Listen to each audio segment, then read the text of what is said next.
Buenas tardes a todos. Nada más necesito que me confirmen si me escuchan. Hola, Ceci. Hola, ¿qué tal? Buenas tardes, ¿cómo les va? Si me escuchan bien, arrancamos. Se escucha, sí, perfecto. Perfecto, bueno. Bueno, bienvenidos a todos. Yo es la primera clase que tienen conmigo de daños, algunos capaz que los he tenido en obligaciones y a los que no, mucho gusto. Les voy a pedir que todos los que tengan cámaras las activen. Los voy a poner como en pantalla completa para poder verlos a todos en un intento de conocerlos, de vincularme con ustedes, aunque sea de manera virtual, de la forma más personal posible. Antes que nada, les aclaro, tuve un problema con la notebook y se rompió esta mañana, así que la información que tenía adentro no la tengo. Estoy trabajando con una notebook prestada, así que pueden haber errores. Vamos a armar la clase como podamos. Les pido paciencia si no la sé utilizar del todo y si tengo errores con el compartir pantalla y demás.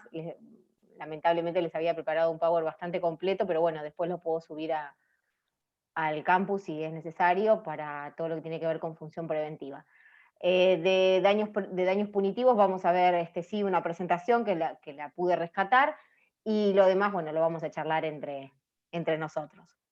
Bueno, hoy ustedes ya saben que tenían como tema para hoy función preventiva y también los daños punitivos. Dentro de esta materia que están viendo ustedes, este es un tema central porque es un tema, si bien no es nuevo dentro del derecho, sí la incorporación de la función preventiva es súper novel en nuestro sistema normativo codificado, que es el Código Civil y Comercial nuevo, ¿no? O sea, es el que le da la entrada al Código Civil y Comercial.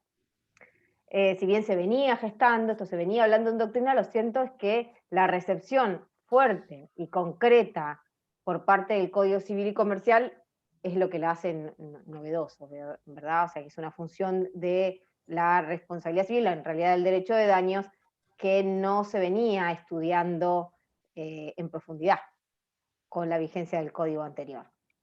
Bueno, por esto que no estaba receptada en los códigos de fondo. Ustedes saben que el Código Civil y Comercial no define lo que es la responsabilidad civil, sí define las funciones de la responsabilidad civil. Me gusta más llamarlo del derecho de daños, porque cuando hablemos de función preventiva vamos a estar hablando más de la función preventiva del derecho de daños en general que de la responsabilidad civil en sí misma, y ahora vamos a ver por qué la diferenciación. El Código Civil entonces no hace una distinción y una conceptualización, perdón, de la responsabilidad civil, pero sí define sus funciones. ¿Y sus funciones en el qué sentido? En el sentido de finalidad. Cuando nosotros estudiamos las funciones de la responsabilidad civil, ¿qué es lo que estamos estudiando? Algo les habrán explicado seguramente sus otros profesores cuando empezaron a hablar de las funciones. Cuando hablamos de funciones, hablamos de finalidades, no de otra cosa. Entonces, ¿cuál es la finalidad de la responsabilidad civil o del derecho de daños cuando estudia esta función? ¿Cuál es la finalidad cuando estudia la otra función? Originalmente se habían previsto en el anteproyecto, antes de la sanción definitiva del Código Civil y Comercial, tres funciones. Una era la función resarcitoria, la función sancionatoria y la función resarcitoria, la función preventiva y la función punitiva. Actualmente han sobrevivido en su máxima extensión solamente la función resarcitoria y la función preventiva. Ustedes van a ver ahora cuando estudiemos ese acápite, esa sección del Código Civil y Comercial, que la sección preventiva viene por delante de la función resarcitoria como una forma de llegar antes del derecho a la reparación del daño, y no existe la regulación de la función punitiva que estaba originalmente prevista en el anteproyecto. ¿Y esto porque dentro de la función punitiva, obviamente que estaban incluidos en el anteproyecto, había una conceptualización de los daños punitivos y una aclaración de a qué tipo de daños y en qué esfera se iban a aplicar. Ahora lo vamos a ir analizando. Pero actualmente lo cierto es que tenemos la función preventiva y la función resarcitoria.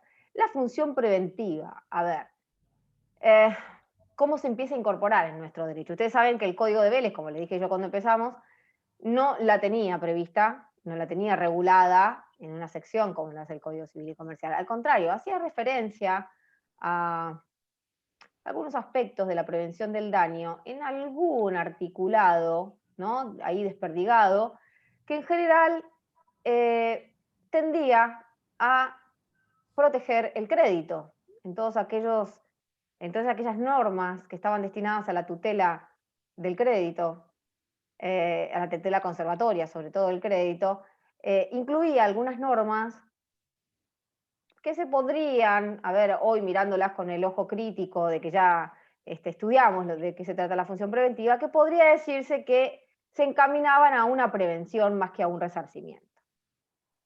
Y en general tenía que ver, obviamente, todo esto en correlación con lo que era el espíritu del Código de Vélez, ¿no? Que era un código esencialmente patrimonialista. Ustedes lo habrán estudiado cuando vieron los principios que rigieron la reforma del Código Civil y Comercial, seguramente habrán leído sobre la diferenciación entre el Código Civil y Comercial en cuanto a su espíritu, en cuanto a su paradigma, y el paradigma y el espíritu del Código Civil original de Vélez-Sarsfield, ¿verdad? ¿Por qué? Esto tiene que ver nada más y nada menos que con la evolución de la época en la que fue dictado uno y otro, y para la época en la cual estaban destinados a regir, ¿verdad? Uno y otro ordenamiento.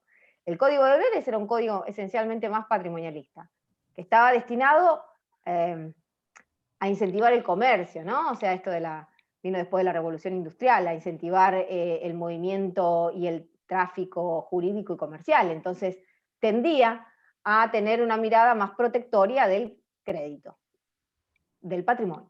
Entonces, las pocas acciones que podíamos encontrar, por ejemplo, la acción de daño temido, que era uno de los antecedentes de lo que hoy podemos llamar acción preventiva, que eran aquellos casos en los cuales el juez podía acoger una medida planteada por algún particular que tuviera riesgo de ruina del fondo vecino y solicitaba alguna medida de protección para evitar que se produjera el daño cuando ya era cierto e inminente, ¿verdad? Lo mismo sucedía con alguna cuestión relativa a la protección del crédito de los acreedores hipotecarios, cuando pedían alguna medida tendiente a evitar que el inmueble afectado por la hipoteca se pudiera perder, se pudiera deteriorar, afectando así obviamente su crédito, su garantía, que era el inmueble hipotecado. Pero más que esto, y alguna que otra norma más desperdigada en cuanto a lo que yo les decía recién, a la tutela conservatoria del crédito, no encontrábamos en el Código de Vélez. Por el contrario, empieza a incorporarse un poco más la función preventiva, empieza como a abrirse camino a través de la reforma constitucional del año 94. Básicamente el ingreso fuerte de la noción empieza con los artículos 41, 42 y 43 de la Constitución Nacional, ¿no? Que obviamente ustedes saben que además esta reforma del 94 es la que recepta y le da jerarquía constitucional a los tratados internacionales de derechos humanos, que están previstos en el artículo 75, inciso 22. Bien, ¿qué pasa con los artículos 41, 42 y 43 de la Constitución Nacional? El artículo 41, ustedes saben que les habla de la protección del derecho al medio ambiente. Lo sienta como una garantía de jerarquía constitucional. Esto da cuenta obviamente de la prevención en materia de daño ambiental. Y sienta, o en realidad introduce, los conceptos de los principios de prevención, los principios preventivo y el principio precautorio. No nos vamos a ahondar mucho en esto, pero en materia ambiental, además del principio preventivo, existe otro principio precautorio que es como mucho más, es como el principio de prevención agravado, ¿no? O sea, es como que va un poco más allá y flexibiliza mucho más la prueba que hay que ofrecerle al juez para poderle pedir una medida de prevención para evitar que se produzca un daño. Y después el artículo 42 sienta las bases del derecho consumeril. Ustedes algo de esto ya habrán visto en obligaciones. Sienta las bases de la protección y prevención de daños a los derechos de los consumidores, que receptó la ley 24240 después reformada por la Ley 26.361, y el artículo 43 de la Constitución Nacional, que establece la acción expedita y rápida de amparo.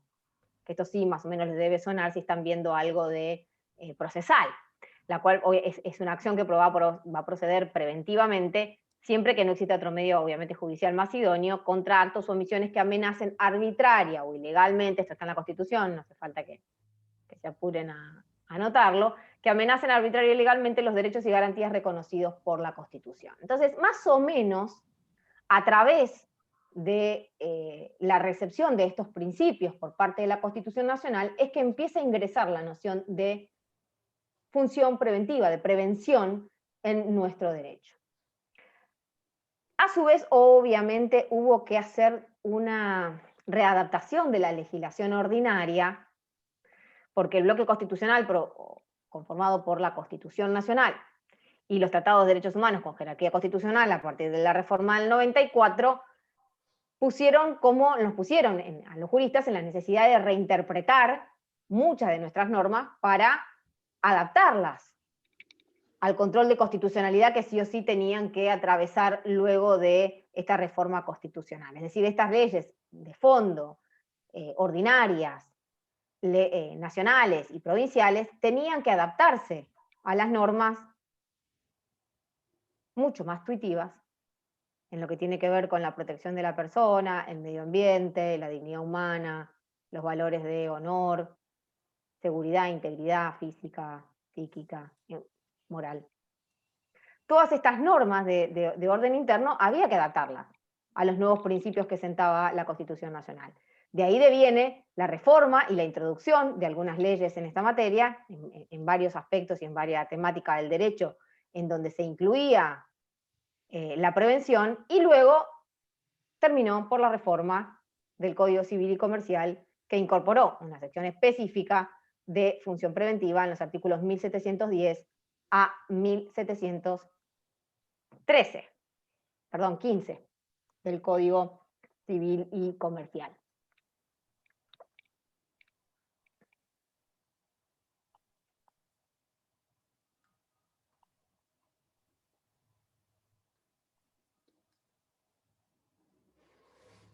Bien.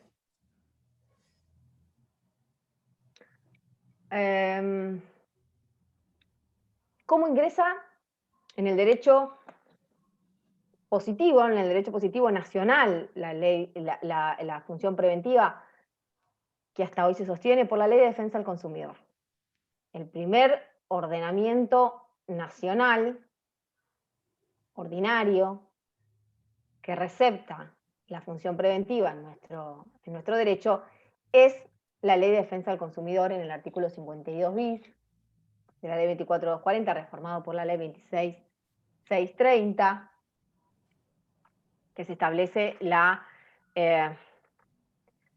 función de prevención de todo daño y la obligación de resarcir los daños a los consumidores y usuarios. Ahora vamos a ver, cuando veamos daños punitivos, un poco más nítido la definición de consumidor y a quién van destinados los daños punitivos. Y la función preventiva, una de las primeras incorporaciones que tiene de alguna manera es a través de la Ley de Defensa del Consumidor en el artículo 52 bis, que incorpora la noción de daño punitivo, que, como vamos a ver ahora, tienen esta doble función sancionatoria y preventiva, por el hecho de que tienden a prevenir, a través de unas sentencias o condenas ejemplares, la producción de nuevos daños. Pero una de las primeras incorporaciones, ya les digo, más nítidas de la función preventiva en el ordenamiento argentino es a través de la Ley 24.240. Bueno, ¿qué más? Bueno, en realidad la función preventiva del derecho de daños se despliega en muchísimas leyes, no es solamente que la función preventiva está en el código. ¿Por qué? Si ahora, cuando estudiemos de qué se trata la función preventiva del derecho de daños, se van a dar cuenta que es un principio que sienta el Código Civil y Comercial, que va a bajar al resto de la legislación interna, derivado obviamente de los principios que sentó ya la Constitución Nacional de los que hablamos recién. Está desperdigado a lo largo de todo el ordenamiento jurídico la función de prevención, el deber de prevención que vamos a estudiar ahora. No obstante, nosotros les vamos a dar ejemplos más claros que tienen que ver con los temas que se ven en la materia para que la puedan identificar o la puedan graficar con más claridad. Bien. Dijimos entonces que la función preventiva empieza a abrirse camino con más nitidez en la Argentina a partir de la reforma de la Constitución del año 94, con la incorporación de los tratados de derechos humanos al artículo 75, inciso 22, y específicamente a través de los artículos 41, 42 y 43.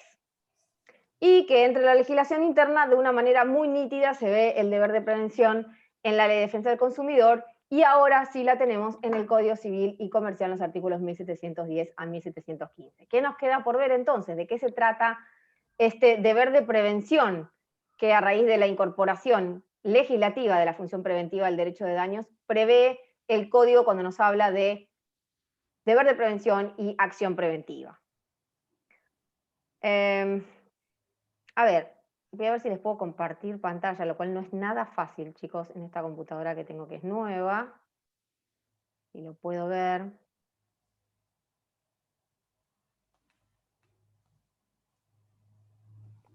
Bueno, básicamente como no tengo PowerPoint, les voy a compartir, ustedes la pueden ver ahí, es el código. Los artículos del código, artículos 1710 a 1715. ¿La están viendo en pantalla completa? Sí, profesor, perfecto. El deber de prevención del derecho de daños. Bueno, en primer lugar les dice que toda persona tiene el deber, en cuanto de ella dependa, de evitar causar un daño no justificado. A ver, ¿esto qué le suena? Evitar causar un daño no justificado. ¿Qué es un daño no justificado, chicos? ¿A qué otro concepto los remite?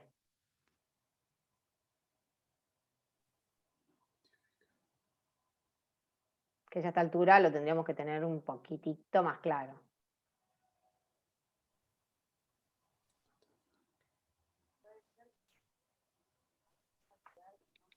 ¿Qué es un daño no justificado? ¿A qué otro concepto de los presupuestos de la responsabilidad civil los remite?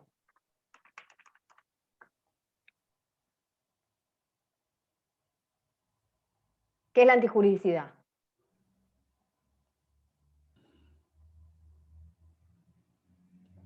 Ir en contra del derecho, digamos. No. Sí, pero en realidad, ¿cómo se define, cuál es la nueva definición, la nueva terminología que utiliza el código para hablar de conducta antijurídica? ¿Qué es una conducta antijurídica? Injusta. Bueno, ¿y qué es injusta? ¿Causa un daño no justificado? Causa un daño muy no justificado. Muy bien, Delfina. Sí, profe. Causa un daño no justificado. Eso es una conducta antijurídica. Lo primero que les dice el primer inciso del artículo 1710 es que el deber de prevención del daño implica que toda persona tiene el deber, en cuanto de ella dependa, de, en primer lugar, evitar causar un daño no justificado. Es decir, evitar una conducta antijurídica. Evitar que se ocasione un daño sin justificación. Por otro lado, adoptar, dice, de buena fe y conforme las circunstancias, las medidas razonables para evitar que se produzca un daño o disminuir su magnitud, si tales medidas evitan o disminuyen la magnitud de un daño del cual un tercero sería responsable, tiene derecho a obtener reembolso el valor de los gastos en que incurrió conforme a las reglas de enriquecimiento sin causa. Vamos por parte con el segundo inciso. Adoptar de buena fe y conforme a las circunstancias, las medidas razonables para evitar que se produzca un daño o disminuir su magnitud. Vamos a llegar hasta ahí primero.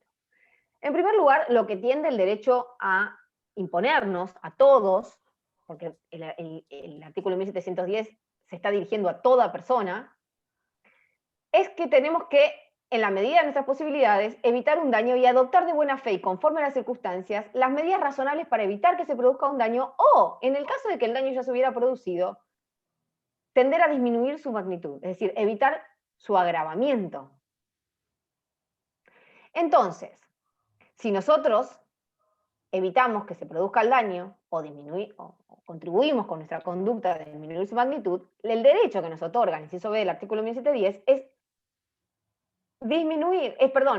es recuperar, adquirir el derecho al reembolso del valor de los gastos en los que incurrimos. conforme a las reglas del enriquecimiento sin causa, que esto ya lo habrán estudiado. ¿Qué quiere decir esto, chicos? En primer lugar, adoptar de buena fe y conforme a las circunstancias las medidas razonables para evitar que se produzca un daño. Adoptar de buena fe, ya lo saben, conforme a las circunstancias las medidas razonables. Estos son dos conceptos que están íntimamente relacionados.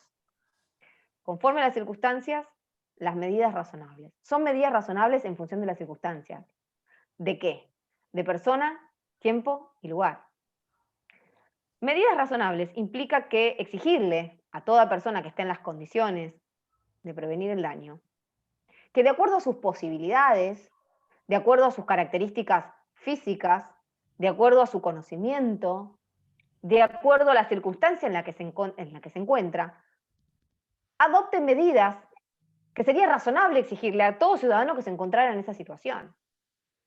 A ver, ¿es lo mismo exigirle a alguien que auxilie a una persona que está a punto de sufrir un colapso o un infarto en un medio público de transporte a un abogado que a un médico? A nosotros, por ejemplo. ¿Es lo mismo? ¿Las medidas razonables de acuerdo a las circunstancias para nosotros serían iguales que para un médico? No. Es cualquier persona en la misma situación, en realidad lo que mide el derecho es que a cualquier persona en la misma situación se le pudiera exigir esa medida. ¿Bien? De acuerdo a las circunstancias de persona, tiempo y lugar. Por eso son medidas razonables. No estamos pidiendo actos heroicos, ¿verdad? Para evitar que se produzca un daño. Sino actitud de buen ciudadano, por eso dice de buena fe. Ir por una ruta y advertir que existe un auto que ha tenido un accidente y del que participamos y que hay personas lesionadas, nos coloca en la situación de prevenir ese daño y de advertir a las autoridades que eso ha sucedido. ¿Bien? ¿Por qué ha tenido tanto auge esto de la función preventiva o el deber de prevención? Porque en realidad, fíjense que hay daños que una vez que el derecho llega con la función resarcitoria llega tarde. Reparar un daño, ustedes ya saben lo que significa, dentro de la función preventiva, ¿verdad? No es volver las cosas al estado anterior, sino apuntar a una reparación plena, tratar de equilibrar la situación de esa persona de manera tal que pueda equilibrarse en relación a un tiempo anterior a la producción del daño. Pero muchas veces sucede, y en muchos tipos de situaciones, en muchos tipos de siniestros, en muchos tipos de daños, que el derecho con la función resarcitoria llega tarde, porque no se puede reparar el daño. Por ejemplo, en el caso del daño ambiental, por eso tuvo tanta recepción en la Constitución Nacional como prioritario en cuanto a lo que tiene que ver con el deber de prevención. Lo mismo sucede con el derecho consumeril, con la causación de daños a personas en situación de vulnerabilidad, con situación de daños, de causación de daños colectivos. A ver, pensemos en una contaminación de un río. A ver, el resarcimiento de los daños probablemente no alcancen para reparar la cantidad de años por las cuales el río va a estar contaminado. Tal vez no haya medidas, por más dinero que se invierta, para poder revertir la contaminación ambiental de ese medio. Por lo tanto, empieza en este tipo de cuestiones a tener mucha relevancia la prevención del daño y la función preventiva. Que obviamente hay que hacerla funcionar y ahora vamos a ver cómo se hace. Como una forma del derecho de llegar ex ante a la producción del daño y no después. Esto de prevenir es mejor que curar, algo así. Sobre todo en este tipo de derechos, sobre todo cuando están involucrados derechos humanos. ¿Bien? Por eso es que es tan importante y que hoy toma tanto relieve. La Constitución jerarquiza todos estos nuevos derechos, como le solemos llamar. Y por ende el Código Civil y Comercial se suma, recepta los principios de la Constitución y los legisla en la legislación nacional, valga la redundancia. Todo va en concordancia, ¿verdad? Entonces, toma relevancia la función preventiva en función de estos daños. En relación al daño ambiental, ¿a qué tipo de personas le vamos a exigir las medidas razonables conforme a las circunstancias para evitar que se produzca un daño. ¿A quiénes? ¿Quiénes tenían el deber de prevención? ¿Cualquier ciudadano que pasa caminando y siente un olor extraño que sale de una fábrica? No. Claramente el que está en una medida, en una circunstancia adecuada, son aquellos que explotan esa fábrica, ¿verdad? O el que hace el control de seguridad e higiene, etcétera, etcétera. A eso se refiere la ley. Aquel que de acuerdo a sus circunstancias pueda tomar medidas razonables para evitar que se produzca un daño o disminuir su magnitud. Y el inciso tercero se refiere a no agravar el daño si ya se produjo, obviamente, para no, algo así como no echarle leña al fuego, ¿verdad? O sea, no agravar el daño, no seguir perjudicando. El artículo 1711 les habla de la acción preventiva. La acción preventiva procederá cuando una acción u omisión antijurídica hace previsible la producción de un daño, su continuación o agravamiento, no es exigible la concurrencia de ningún factor de atribución.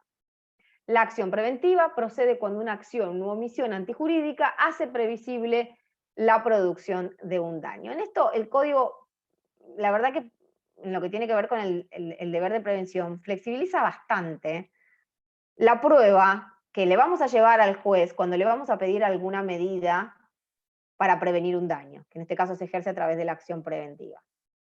Porque dice, hace previsible la producción de un daño. No es necesario el requisito de la certidumbre de que el daño se va a producir.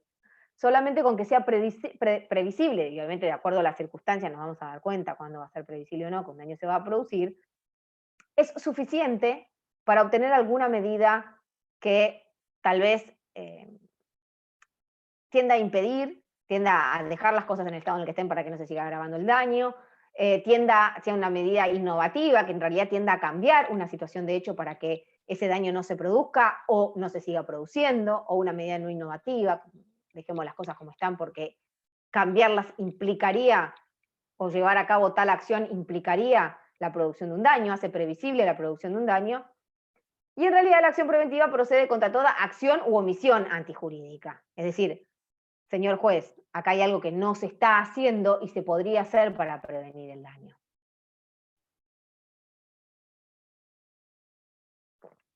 Sin irnos más lejos, omisiones antijurídicas, ustedes conocen. Cuando, por ejemplo, uno le notifica la prohibición de realizar ruidos molestos a un comercio, bueno, eso ya casi hoy no existe, pero bueno, cuando se notifica la prohibición de realizar ruidos molestos en un local y lo siguen haciendo. Entonces ahí hay una omisión antijurídica.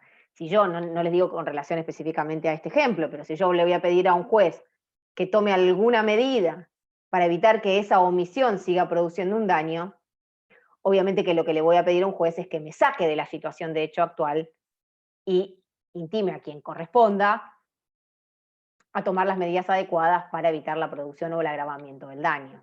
¿Se entiende? Por eso es que procede contra toda acción u omisión, contra todo hacer o no hacer que haga previsible la producción de un daño.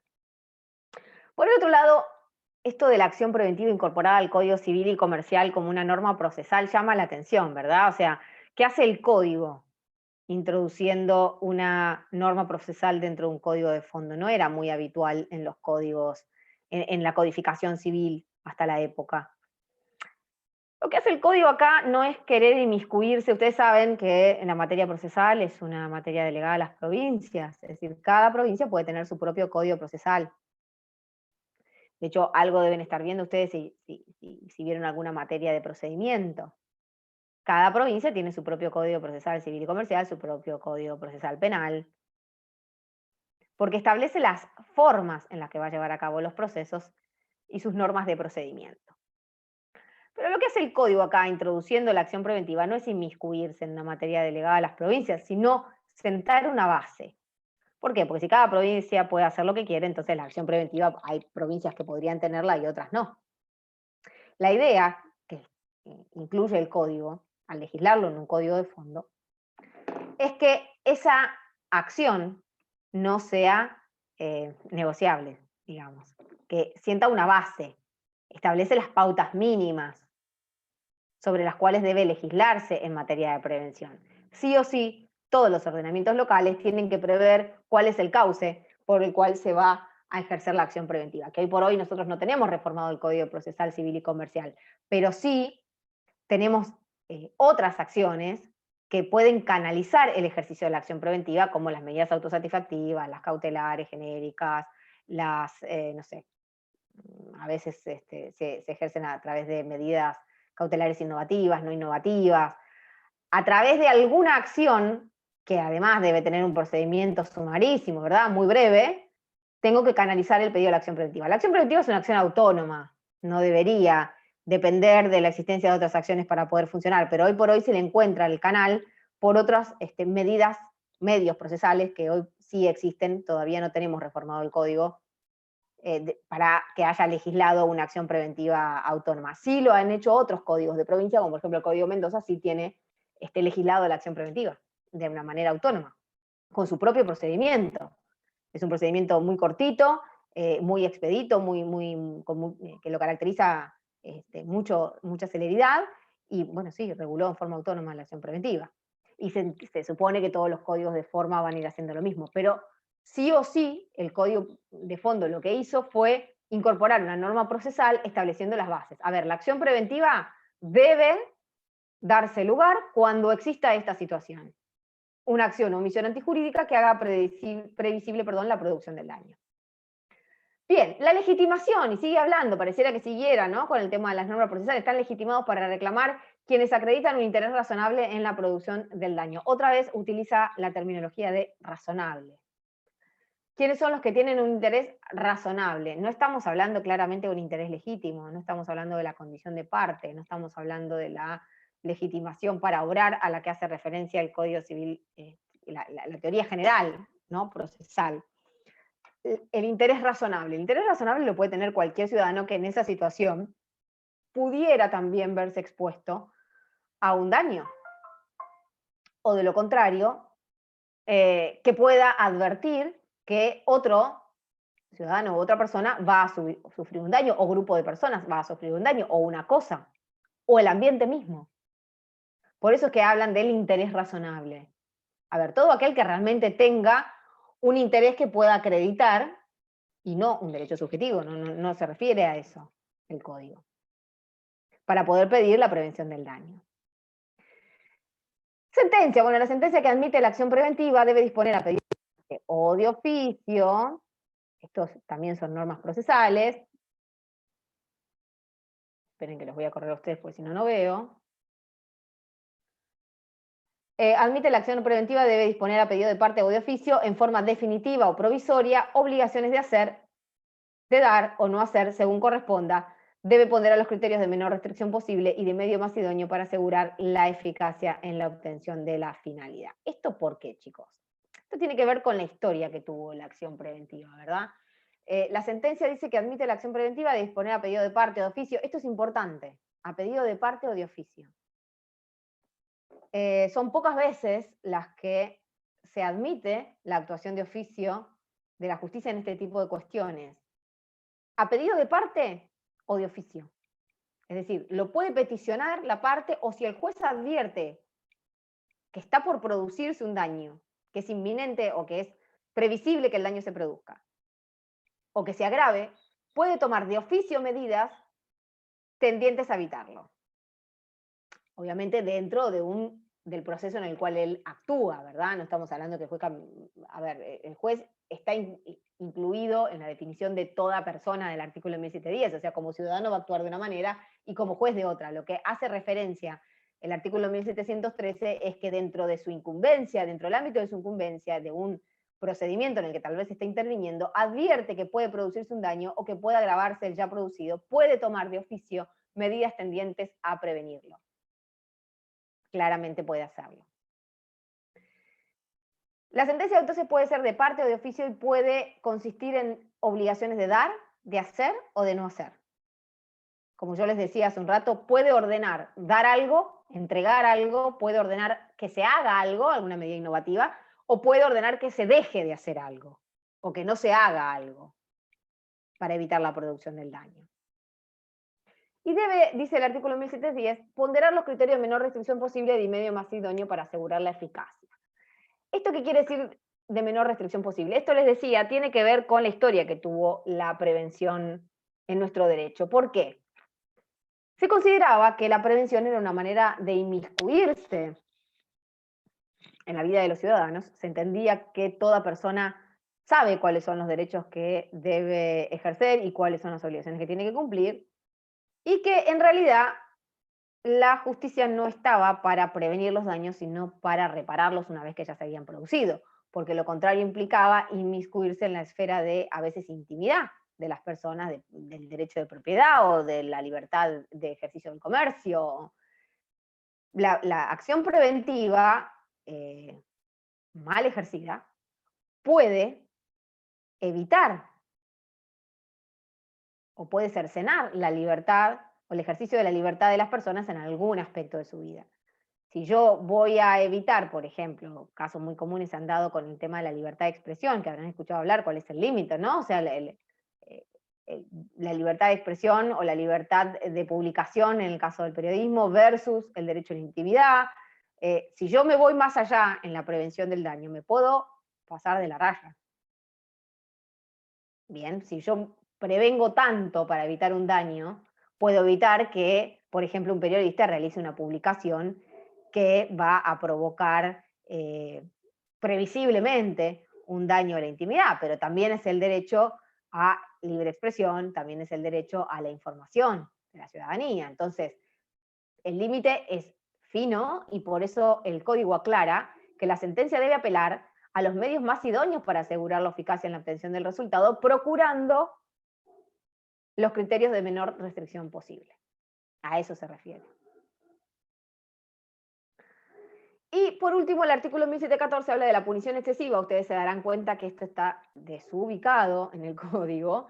Esto venía del capítulo pensado para daños punitivos, mal llamados daños punitivos, sanción pecuniaria disuasiva, ¿no? En la terminología que nos gusta hablar a nosotros. Pero el 1714 viene de la mano de un capítulo que quedó a mitad de camino en el Código Civil y Comercial, que lo vamos a ver ahora, y dice que si la aplicación de condenaciones pecuniarias administrativas, esto obviamente ya se darán cuenta que se refiere a otra cosa, penales o civiles respecto de un hecho provoca una punición irrazonable o excesiva, el juez debe computarla a los fines de fijar prudencialmente su monto. Es decir, está haciendo referencia claramente a la incorporación de sanciones pecuniarias disuasivas cuando incorporadas, ¿no?, de manera adicional a una indemnización, provoquen una punición irrazonable o excesiva, es decir, provoquen una sanción que es desproporcionada tal vez con los medios económicos del demandado, con la gravedad de la falta irrogada al actor, etcétera, etcétera. Bueno, en este caso el juez debe computarla, dice, a los fines de fijar prudencialmente su monto, podrá moderarla.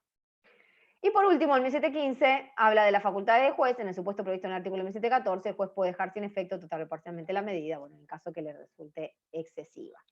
Obviamente que se darán cuenta, ¿no? Ya les dije que esto viene de un capítulo que quedó a mitad de camino desde el anteproyecto hasta que llegó a convertirse en ley el Código Civil y Comercial, que ahora vamos a profundizar un poco más. Básicamente, de esta manera regula el Código Civil y Comercial la función preventiva del derecho de daños. ¿Qué tienen que saber ustedes? ¿Cómo funciona el deber de prevención y para qué? ¿Y cómo se ejerce a través de la acción preventiva? ¿Cuáles son los parámetros que más o menos se toman en cuenta para evitar la punición excesiva? Hay que aplicar el criterio de menor restricción posible y de medio más idóneo para asegurar la eficacia en la obtención de la finalidad. Pero, teniendo protegidas estas cuestiones, voy a pasar a poder plantear cualquier tipo de medida que tienda a evitar la causación del daño o su agravamiento, y lo voy a poder hacer solicitándole al juez que ante cualquier acción u omisión antijurídica que haga previsible la producción de un daño, tome alguna medida que ordene dar algo, hacer o no hacer para evitar la causación de un daño o su agravamiento. ¿Estamos hasta acá? ¿Hay alguna pregunta?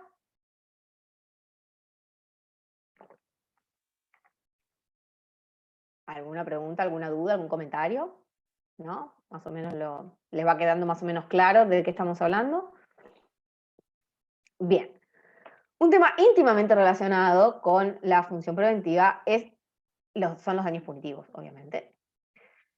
Para la mayoría, para una gran parte de la doctrina que compartimos, los daños punitivos integran la función preventiva del derecho de daños porque son sanciones, como vamos a ver ahora, pecuniarias, llamadas disuasivas, participan de la naturaleza de la multa civil, han dicho algunos autores, porque en realidad lo que tienden es a fijar como una pena adicional en el caso de graves inconductas, de graves daños, a los fines de actuar como lo que se llamaba en el derecho anglosajón, que eran las penas ejemplares,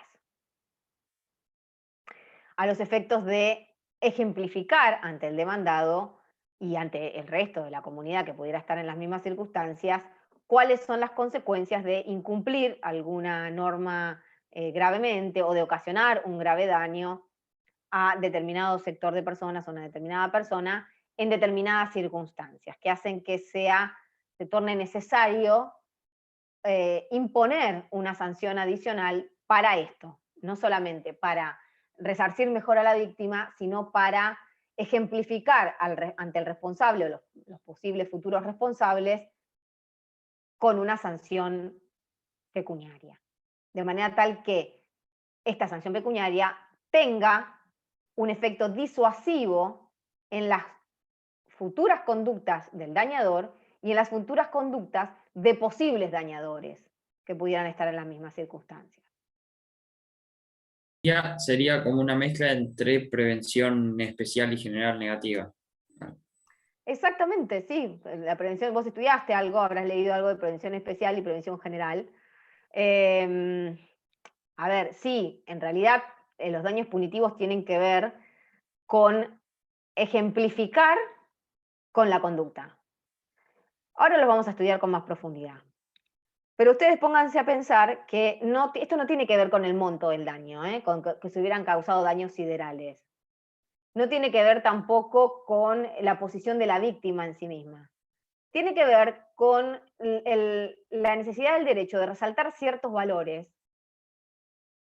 y por lo tanto establecer alguna medida efectiva, porque todo esto de la prevención del daño está muy lindo, pero cuando finalmente sucede el daño, es importante que además las indemnizaciones prevean alguna medida preventiva para el futuro, porque ahora pagamos y después más adelante, ¿qué pasa? Ustedes saben que hay determinadas empresas, como lo vamos a estudiar ahora cuando veamos los antecedentes, que han hecho históricamente cuentas con relación a el presupuesto litigioso que tienen. A veces es mucho más barato afrontar 2 o 3 juicios de daños y perjuicios, por decir 2 o 3, ¿no? Seguramente son mucho más, pero afrontar determinado juicio, determinada cantidad de juicios de daños y perjuicios y pagar determinadas indemnizaciones que tomar las medidas preventivas correspondientes para evitar seguir causando daño, por ejemplo, a consumidores usuarios, por ejemplo, al derecho ambiental. De hecho, ese es el fundamento con el que se arranca en el derecho anglosajón a aplicar lo que en ese momento, lo que los sajones llamaban los punitive damages, que eran los daños punitivos para los casos en los cuales al demandado le había resultado mucho más lucrativo no cumplir con la prevención o no cumplir con el respeto a un derecho ajeno que incumplirlo y finalmente ser condenado, sabiendo a sabiendas que iba a ser condenado con una sentencia de indemnización de daños. Ahora vamos a ir analizando algunos precedentes que son muy interesantes del derecho anglosajón y que de eso nos tomamos nosotros para sacar las pautas que ahora aplicamos para aplicar, valga la redundancia, los daños punitivos. ¿Bien? Muy buena tu conclusión. Bueno, vamos a arrancar ahora sí, voy a ver si puedo compartir la presentación para empezar a hablar un poquito de los daños punitivos con más claridad. Bueno, que primero tengo que dejar de compartir la que estoy, me parece, y después recién...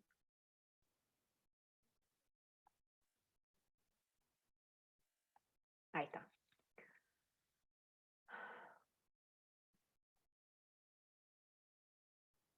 Bueno, por lo menos la detectó.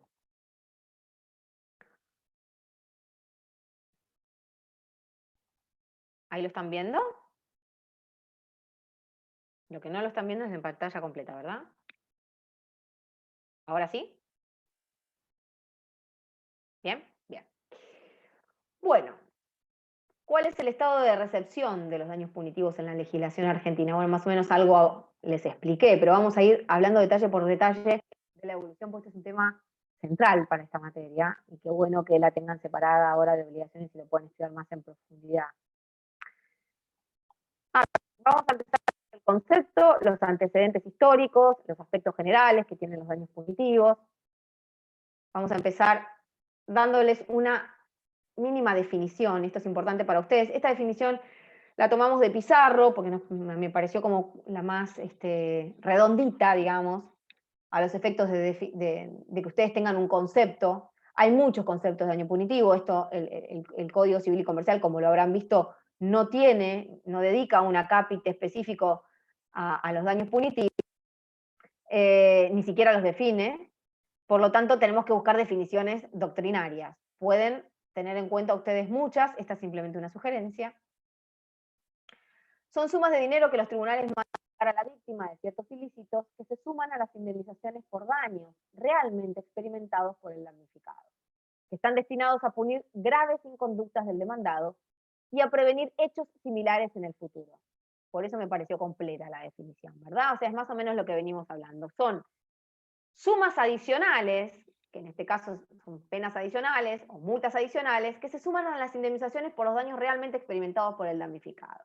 Yo no sé si todavía ustedes han visto algo de rubros indemnizatorios, pero ustedes han visto que los daños realmente experimentados por el damnificado son los que pueden pagar, ¿verdad? El daño emergente, el lucro cesante, los daños materiales, por ejemplo, en el caso de un siniestro automotor, daños materiales al vehículo, daño a una pérdida de la chance, por alguna razón, el lucro cesante, la privación de uso del automotor. Son daños que realmente fueron experimentados, incluso el daño moral. Son daños que realmente requieren de la prueba en un proceso para poder ser resarcidos, ¿verdad? El daño punitivo no es algo que tengamos que probar. No le voy a probar al juez que sufrió un daño punitivo porque no existe como rubro indemnizatorio. Es otro concepto el daño punitivo. Es una suma que va a adicionarse a esta indemnización real de los daños efectivamente sufridos. ¿Por qué? En el caso de graves inconductas del demandado, como les dije recién, aquellos casos en que parece que fue a sabiendas el incumplimiento, y ahora vamos a ver que de hecho sí, se trata de algo así, porque cuando hablamos de daños punitivos siempre está involucrado algún factor subjetivo por parte del demandado, y está destinado también, como les decía yo hace un rato, a prevenir hechos similares en el futuro. Bien, si ya la paso.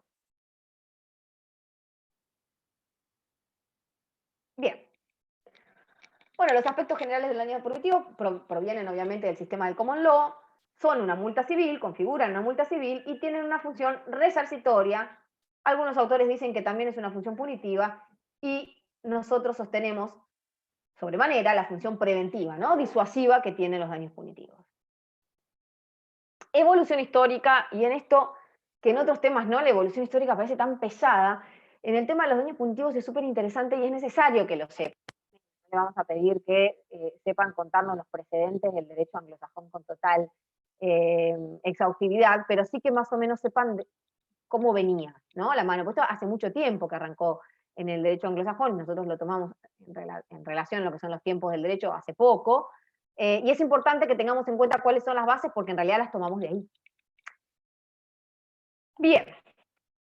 En el derecho comparado, bueno, esto arranca más o menos en el Código Hammurabi, en la ley de las 12 tablas y en las partidas, que era algo así como indemnizaciones adicionales en el caso de graves inconductas cometidas también por el que era llevado a juicio, y bueno, ya existían en esa época por graves inconductas y por graves daños ocasionados a víctimas. Pero no era una regulación sistemática, obviamente, pero sí algo nos traía el Código Hammurabi, la ley de las 12 tablas, y en las partidas, a lo último se veían como un poquito más nítidas. Pero era como la introducción, ¿no? Que en realidad eran indemnizaciones agravadas, no tanto como multa civil. Pero sí, en Inglaterra, ya en el primer precedente que tuvieron fue en el año 1763, que fue Wills versus Wood y Hackley con Money. Estos son precedentes que tienen que ver con la incorporación de los daños punitivos para inconductas del Estado, cuando eran graves faltas del Estado. De hecho, uno de estos precedentes se refiere a un periodista que fue injustamente detenido, que si bien no sufrió daños mientras estuvo detenido, fue detenido injustamente por la Guardia Real en un procedimiento irregular. Lo que se hizo fue, en ese juicio, establecer la incorporación de un punitive damages que obviamente iban destinados a la víctima, al periodista, por haber considerado que el Estado, que tenía que representar valores que sobre todo para los ingleses son tan importantes, ¿no? Como la corrección, el respeto de la ley, el respeto de los procedimientos, no lo hizo, que esto era una grave inconducta por parte del Estado y que por lo tanto te debían indemnizar adicionalmente a la víctima. Así arranca. Con Wills versus Wood pasó algo bastante parecido.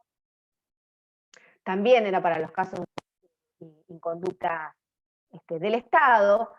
Y otro muy interesante, el caso Rooks con Barnard, que acá comienza a limitarse su aplicación.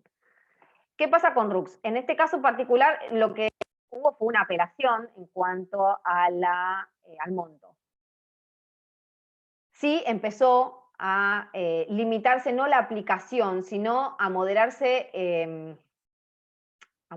los montos. Lo mismo que pasa acá. Vieron que yo les decía, el juez puede moderar cuando la punición era excesiva y razonable, puede moderar esos montos. Bueno, en Rooks con Barnard empieza como a sentarse las bases, ¿no? Para esa moderación y sentarse algunas bases también de procedencia de los daños punitivos.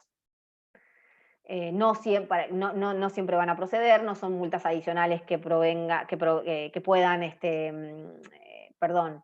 que puedan aplicarse en cualquier caso, sino que además tiene que haber una grave inconducta de la otra parte. Esto de la grave inconducta ya viene de esa época, tiene que estar correlacionada con algún ejercicio de una acción penal, bueno, tiene que involucrar graves daños a la víctima. Se empiezan a establecer como algunas pautas para su aplicación y la limitación del exceso en la punición. En Estados Unidos, el primer precedente fue el caso Coriel versus Colebrook, pero el más interesante fue el de Grimshaw con Ford, que esto tal vez le suene de alguna película, porque se convirtió en película.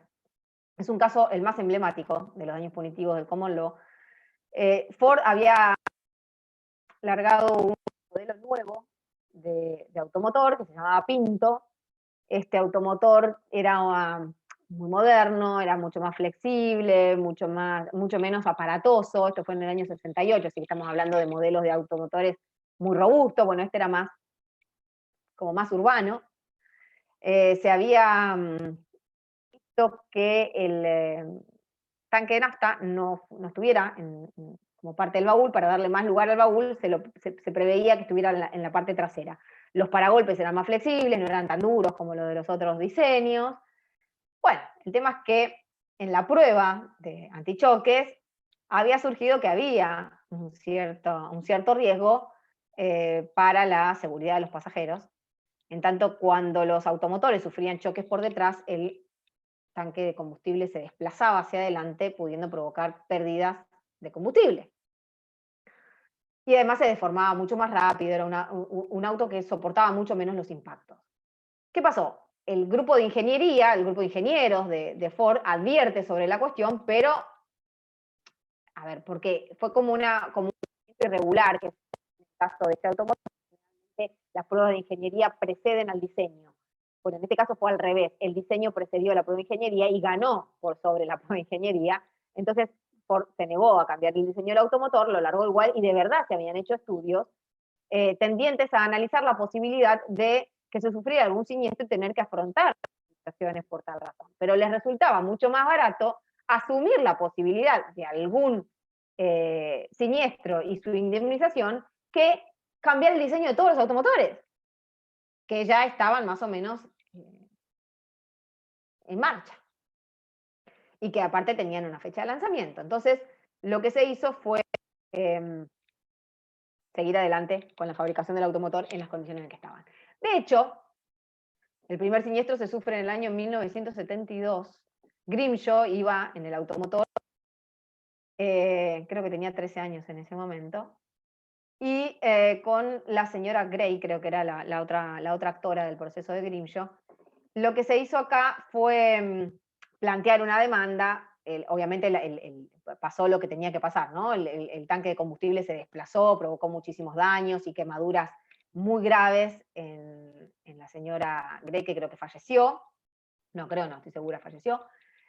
Y se herederos, y Grimshaw sufre graves quemaduras que lo llevaron a tener que atravesar injertos de piel y tuvo algunas fallas cardíacas y demás, o sea, quedaron para el resto de su vida. Al plantear la demanda, obviamente que los tribunales le dan la razón, le dan una indemnización bastante elevada, tanto a los herederos de Grey como a Grimshaw, y se plantea la reducción por parte de Ford de la punición excesiva, porque además, creo, no me acuerdo bien los montos, pero creo que era algo así como 125 millones en total, con la incorporación de los daños punitivos. Entonces lo que se hizo fue como plantear la prohibición de punición excesiva. Ford lo apeló, bueno, se redujo un poquito y se equiparó un poco la punición excesiva, pero nunca se discutió, en un caso como este, la aplicación de los daños punitivos. O sea, directamente la procedencia caminó por derecho, ¿no? O sea, nunca se habló si se daban o no se daban las circunstancias para su aplicación. Fue uno de los primeros casos y de los más emblemáticos que tuvo Estados Unidos, y de donde tomamos casi muchas bases en nuestra jurisprudencia y doctrina para poder empezar a hablar, ¿no?, de la aplicación de los daños punitivos. Después también baja la legislación de Canadá, Australia, Nueva Zelanda y Sudáfrica. En la historia argentina, bueno, ustedes saben que en el Código Civil de Vélez Arfield, y ahora no los tenemos en el Código Civil de Vélez menos, ¿no? La ley 17.711 empieza a sentar alguna base con la reforma del artículo del año 1968, en el que establece la necesidad de evitar el aprovechamiento de las personas inexpertas o necesitadas, impide la utilización del derecho para cometer abusos. Esto es con la incorporación de la lesión subjetiva y del abuso del derecho, que estaba regulada en el artículo 1071 bis del Código Civil de Vélez Arfield. O sea, esto empieza a sentar algunas bases de conductas agravadas, que después se tomaron como parámetro para regular las puniciones adicionales, ¿no?, para las sanciones pecuniarias. Bueno, la ley 24240, como les conté, fue el primer régimen jurídico específico que brinda tutela a los consumidores y que recepta los daños punitivos en el artículo 52 bis, luego de la reforma de la ley 2061, que está acá abajo, promulgada en abril de 2008. Los daños punitivos, ahora los vamos a ver, están regulados, o sea, legislativamente están receptados en la Ley de Defensa del Consumidor y no en otro ordenamiento nacional. Los daños punitivos solamente en nuestro país existen legislativamente en el artículo 52 bis de la Ley de Defensa. Bueno, como ya les dije, el artículo 42 de la Constitución Nacional fueron receptados también en lo que tiene que ver con el factor subjetivo de atribución. Se discutió esto en las Jornadas Nacionales de Santa Fe de 1999, y el proyecto de reforma, que ahora lo vamos a ver, del año 98, en su artículo 1587, que lo recepta como multa civil. Estos son los antecedentes que más o menos tuvimos en la historia argentina.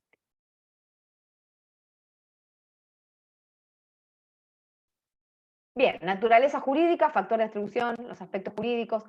La naturaleza jurídica es una sanción, no una indemnización, como les decía yo hace un rato. La indemnización prevé la reparación de daños reales. Esto es una multa civil, una sanción adicional. Poseen naturaleza accesoria, por esto de que siempre acceden a una indemnización principal.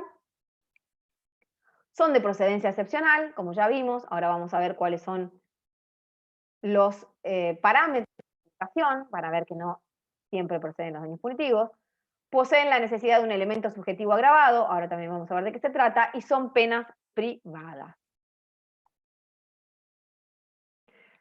Factores de atribución, factores subjetivos y factores objetivos, dolo y culpa grave. Ya se recepta, esto es un ejemplo que les doy con esta jurisprudencia, pero en realidad también se habló en las jornadas de derecho civil, ya está de La Plata del año 2017, se volvió a ratificar y se ratifica en cada encuentro de forma plenaria por los juristas, la necesidad de que concurra, si bien esto no lo prevé el código, la necesidad de que concurra un factor subjetivo de atribución para poder proceder a la aplicación de los daños punitivos. O sea, no procede en cualquier caso. Va a proceder cuando concurra algún reproche en particular, es decir, cuando la otra parte, esto de la grave inconducta, se refiere a la definición de daños punitivos, tenga que ver con que la otra parte haya actuado con un gran desinterés por la indemnidad del otro, del dañado, ¿no? Del que resultó dañado, por un gran desinterés por los derechos de la otra parte. Y esto tiene que ver, se equipara a lo que sería dolo eventual mínimamente o culpa grave. Este precedente que yo les traje acá es un ejemplo nada más, Luis Mariano con Cervecería y Maltería Quilmes, fue un juicio bastante emblemático, donde se estableció que no bastan, como en aquel caso, las circunstancias que autorizan atribuir objetivamente la responsabilidad al proveedor por su calidad de tal, sino que es necesario que concurra un reproche subjetivo de gravedad tal que torne conveniente adoptar esa medida excepcional con el objeto de disuadir la actitud que ha generado el ilícito para evitar que continúe, ¿verdad? Esto es más o menos el espíritu que acompaña a la aplicación de los daños punitivos. Bueno, los factores objetivos son estos, son los casos en los que procedería como factores objetivos, pero para la aplicación de los daños punitivos, ya vieron ustedes que requiere como de una gravedad en la inconducta adicional. Aspectos jurídicos, constitucionalidad. Esto ya más o menos lo vimos cuando estamos hablando de función preventiva. A ver, el artículo 42, le dije yo cuando arreglamos la clase, sienta las bases del derecho consumeril, que establece que los consumidores y usuarios de bienes y servicios tienen derecho en la relación de consumo a la protección de su salud, seguridad e intereses económicos, a una información adecuada y veraz, a la libertad de elección y a condiciones de trato equitativo y digno. Estas son garantías constitucionales que además la garantía constitucional del debido proceso de derecho de defensa del artículo 18 de la Constitución Nacional y artículo 15 de la provincial. La legitimación. El artículo 42 le da la base constitucional al artículo 52 bis de la ley 24240, incorporado y reformado por la ley 26631. Y además, la legitimación para actuar está prevista en el artículo 1 de la Ley de Defensa del Consumidor. ¿Quiénes pueden reclamar los daños punitivos? El consumidor víctima del daño. Y en caso de muerte del mismo, sus causavientes. El artículo 1 dice, consumidor o usuario, entendiéndose por tal a toda persona física o jurídica que adquiera o utiliza bienes o servicios en forma gratuita u onerosa como destinatario final, en beneficio propio de su grupo familiar o social, queda comprendida la adquisición de derechos en tiempos compartidos, clubes de campo, cementerios privados y figuras afines. Esta es la definición de consumidor. Y esto es lo que define la legitimación activa para solicitar los daños punitivos. Entonces, la ley 440 en el artículo 52. Regula la ley argentina. Ley de Defensa del Consumidor, les dije yo recién, sancionada por el Congreso el 22 de septiembre de 1993, publicada en el Boletín Oficial el día 15 de octubre de 1993. ¿De dónde viene esto? Como les dije yo, y creo que se los pide el programa también, del proyecto de reformas del Código Civil de 1998, que decía que el tribunal, o sea, lo identificaba como una multa civil, decía que el tribunal tiene atribuciones para aplicar una multa civil a quien actúa con diferencia respecto de los derechos ajenos, cuando afecte o pudiera afectar intereses de incidencia colectiva. Su monto se fija tomando en consideración las circunstancias del caso, en especial los beneficios que aquel obtuvo o pudo haber obtenido con su inconducta. Esto tomaba casi, fíjese, de hecho, esta prevención que hace el artículo, el anteproyecto de 1998, fue tomado después por el anteproyecto del Código Civil y Comercial, bastante parecida a la redacción del del frustrado artículo 1714, que tendría que haber estado en el lugar del 1714 actual. Lo tomó casi literal.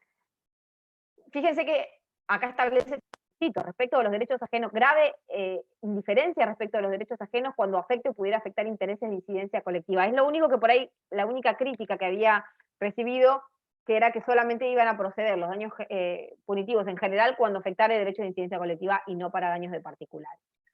Su monto se fija tomando en consideración las circunstancias del caso, en especial los beneficios que aquel obtuvo o pudo haber tenido con su conducta. Esto es lo que hablamos cuando recién empezamos, ¿no? Esto de merituar entre cómo me va mejor y hacer un costo-beneficio entre cumplir con la prevención y incumplir la prevención y afrontar la posibilidad de los daños, ¿no? Es más lucrativo que me demanden que cumplir con las medidas de prevención.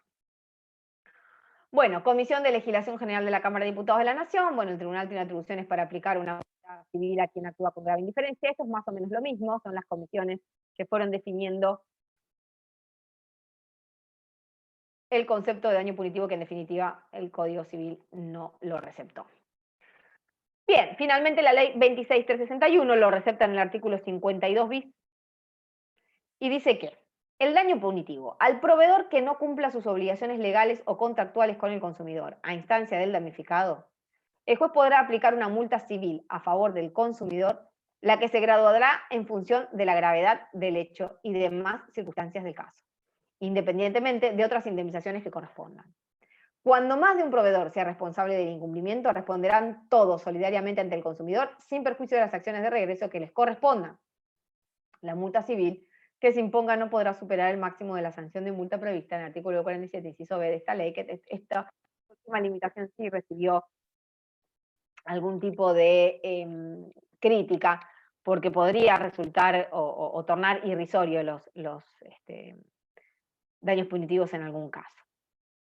La definición, la verdad que está bastante completa, les establece primero a quién es el que debe pagar, cómo se aplica una multa, es decir, cómo se gradúa en función de la gravedad del hecho y demás circunstancias del caso, independiente de otras indemnizaciones, por si nos quedaba alguna duda de que los daños punitivos son accesorios, ¿verdad?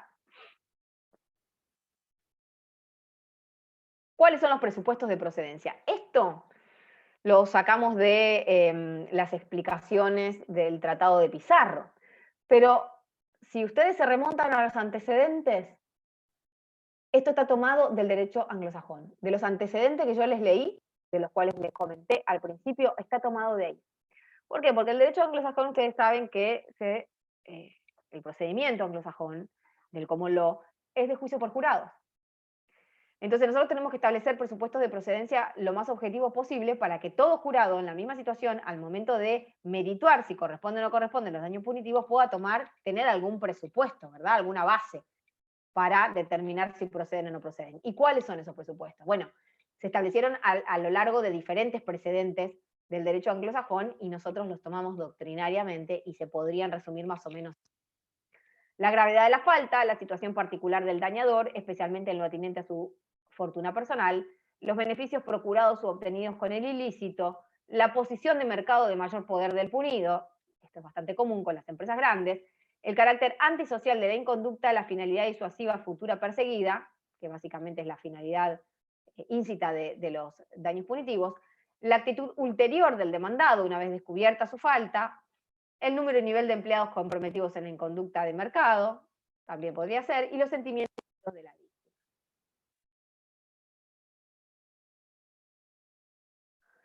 Bien, esta es la cuantificación del monto. El 52 dice que el juez podrá aplicar una multa a favor del consumidor, la que se graduará en función de la gravedad del hecho y demás circunstancias del caso. O sea, no da un parámetro de cuánto es.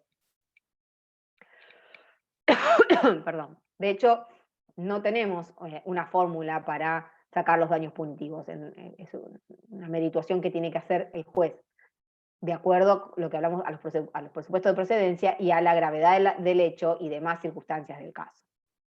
De hecho, uno de los primeros precedentes que tuvimos acá en la Argentina fue de la Cámara Sala 2 de Mar del Plata. Fue el caso de una persona discapacitada que intentó ir a hacer un reclamo a Movistar, sí creo que era Movistar, y no tenía accesibilidad. No tenía como en rampas para entrar al local, ni para llegar, ni siquiera a la puerta del local.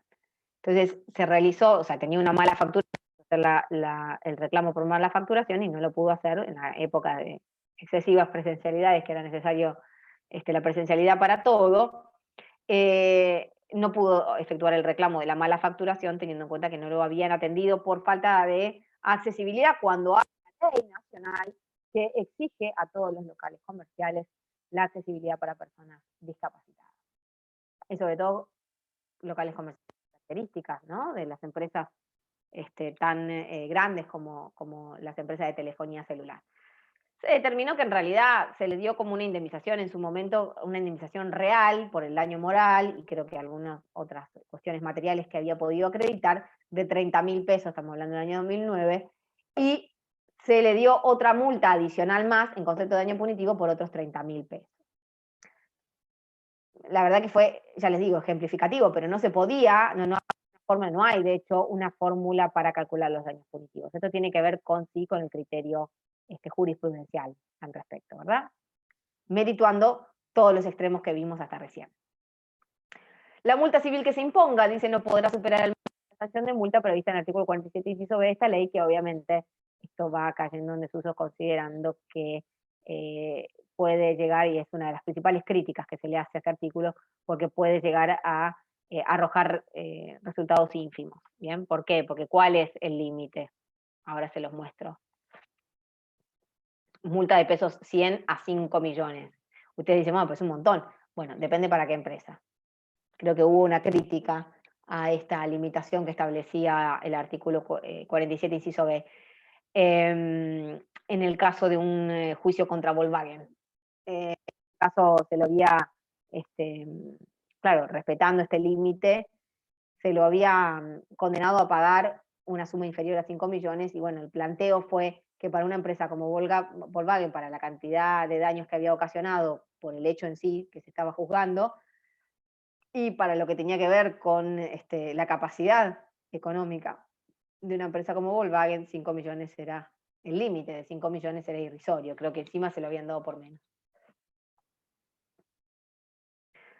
Bueno, la jurisprudencia toma ciertos criterios para todo esto, los mismos tienen en cuenta el daño causado, el beneficio obtenido por el dañador, la repercusión social del caso, la proporcionalidad con la gravedad de la falta, la posibilidad de que el dañador siga cometiendo el acto gravoso, etcétera, etcétera. Un precedente que es Navarro con Gilpin como ejemplo. Bien. Legislación a partir de la sanción del Código Civil y Comercial de la Nación. Anteproyecto de unificación del Código Civil y Comercial de la Nación, ya lo vimos, en una convención conformada por, ustedes ya saben, los doctores Lorenzetti, Jairo Vázquez de Carlos, culminó con el artículo 1714, que en definitiva no fue tomado por el Código Civil y Comercial, digamos por el trámite legislativo, lo dejó afuera a este 1714, y ¿qué es lo que decía? Algo parecía a lo que se decía en el anteproyecto de 1998. El juez tiene atribuciones para aplicar a petición de parte, con fines disuasivos, una sanción pecuniaria a quien actúa con grave menosprecio hacia los derechos de incidencia colectiva, pueden peticionarla a los legitimados para defender derechos, su monto se fija prudencialmente, tomando en consideración las circunstancias del caso, en especial la gravedad de la conducta del sancionado, su repercusión social, los beneficios que obtuvo o pudo obtener, los efectos disuasivos de la medida, el patrimonio del dañador y la posible existencia de otras sanciones penales o administrativas. La sanción tiene el destino que le asigna el juez por resolución fundada.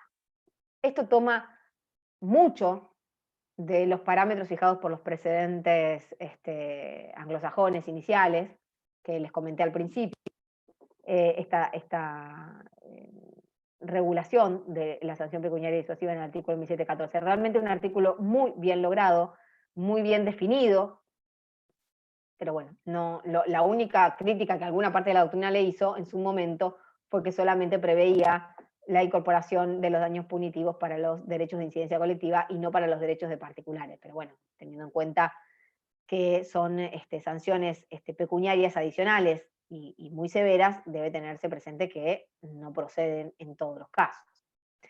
Pero bueno, no fue receptado. El trámite legislativo dejó afuera el artículo 1714 del anteproyecto.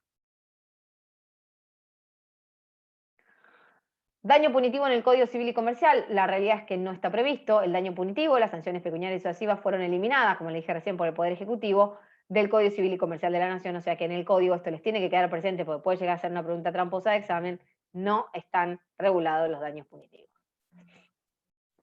Aunque hay parte de la doctrina que dice que sí, que están incorporados de una manera por analogía, ¿no? En el Código Civil y Comercial.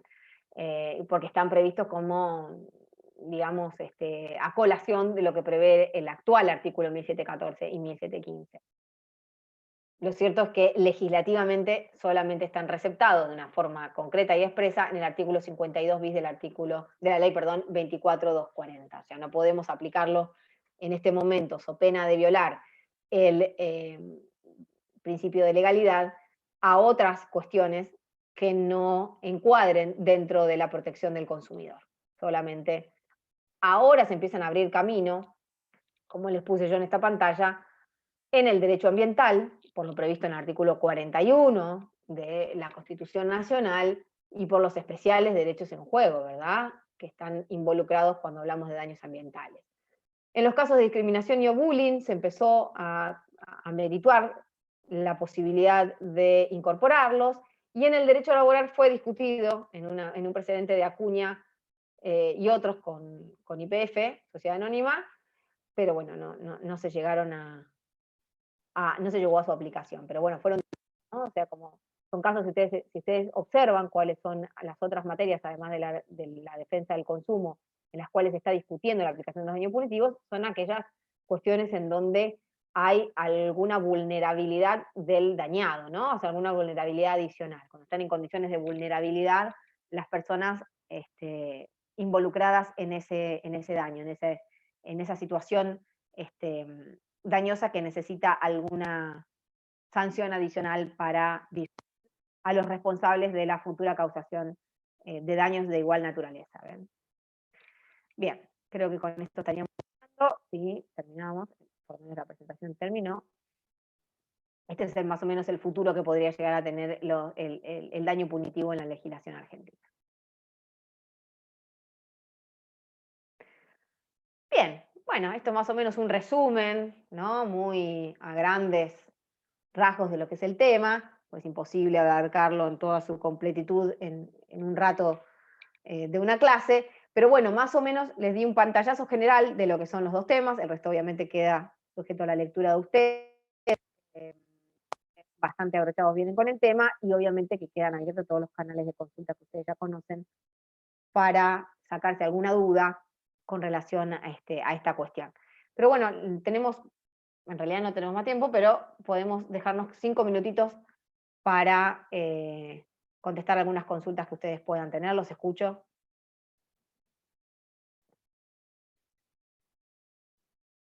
¿Alguna duda? ¿Algún comentario?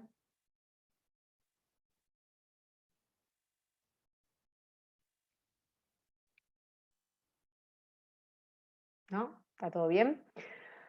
Bueno, van a tener que leer un poco más del tema, seguramente alguna duda les puede llegar a surgir leyendo un poquito más, pero bueno, están abiertos, como les dije recién, los canales de consulta con los profesores. Espero haberles sido de ayuda, que les haya servido la clase, y bueno, estamos en contacto. Hasta la próxima conmigo. Hasta luego, chicos.